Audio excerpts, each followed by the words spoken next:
decided to do a Dream Big African Child series. And in doing that, we wanted to center the African child and their experience in the continent as well as in the diaspora. So we were like, when we think about Gambia, who can we think of that's a living legend? And of course, the first person that came to mind was Uncle TAF, right?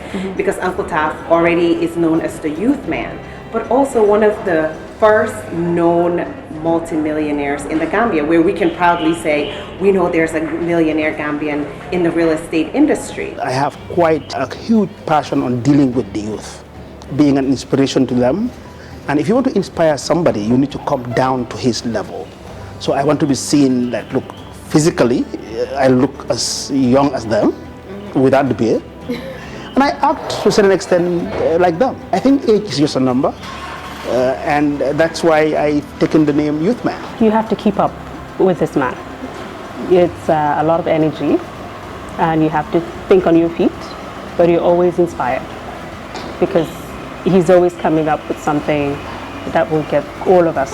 We have a very young team in the company, so we're always on our feet with him. And he's the oldest. He's 65. Uncle TAF is very forward-thinking. And that's something that can be quite rare in the Gambia. He knows he has a vision.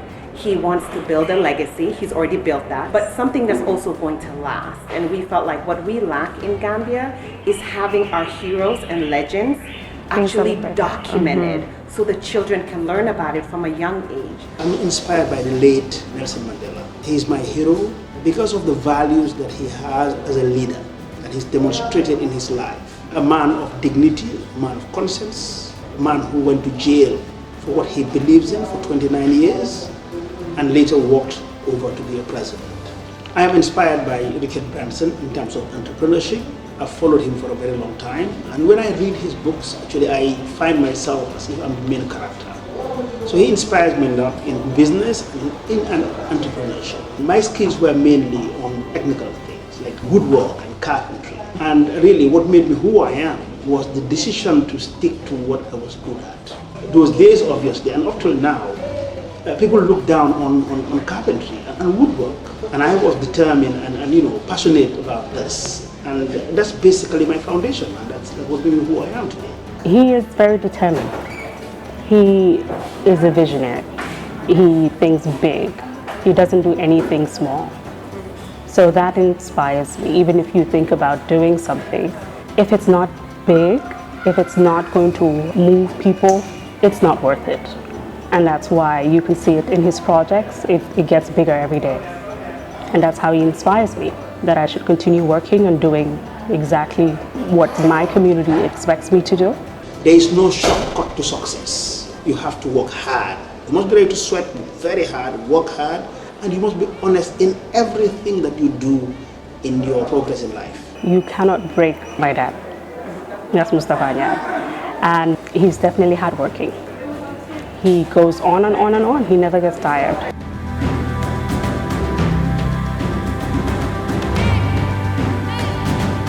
It's my pleasure this evening to officially launch the book entitled TAF The Builder.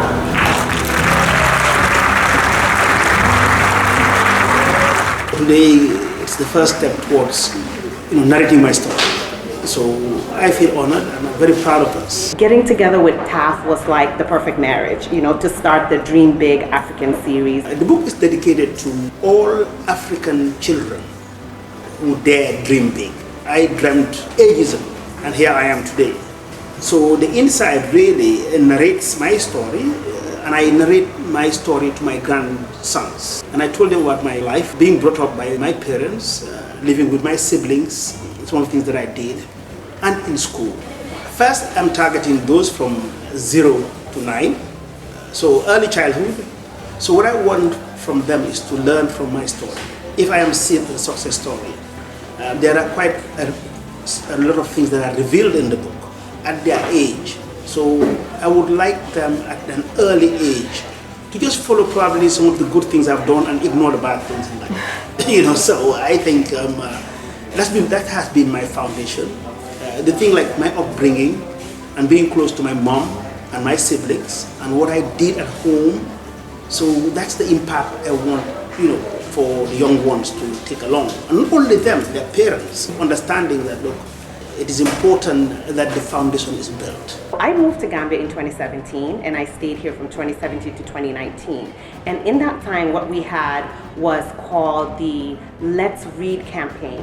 And with the Let's Read campaign, we were able to go to different schools and read to the children our Fayan books. Under Fayan Network, we have 5 books. We have a Princess Halima series, we have a Samba and Bach series, and we also have what's called the Bakari on Safari. We would take those books to the different schools, to the different villages, to the different libraries, and we would read to the kids and would translate it from English to Wolof, or English to Mandinka, or English to Fula or Sarahule, and it was really exciting. You could see the kids were excited to see characters and names that they could relate to. We want them to be able to see themselves in the books that they read. From the images looking like them, like dark-skinned kids with full lips, some wide nose, some thin nose, because it depends on the tribe you come from. Your features might change, right? And also having thick, natural hair, also having names that they can relate to, because you find a lot of kids will read books and they're reading and it says Peter, or it says Elizabeth and Sam or Sarah, exactly. But where's the Musa? Where's the Bintu?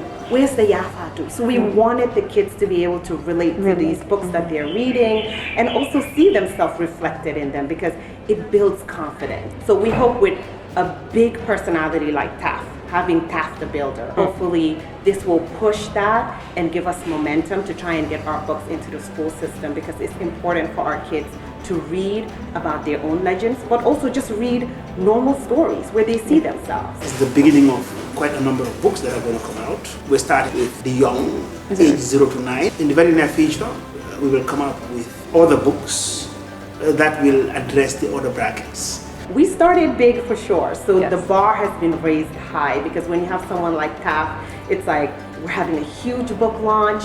The books are really selling well in the diaspora. He's also ordered 1,000 copies that he's going to donate to schools here in the Gambia. So we're hoping that the next person that we pitch to will see the success of TAF The Builder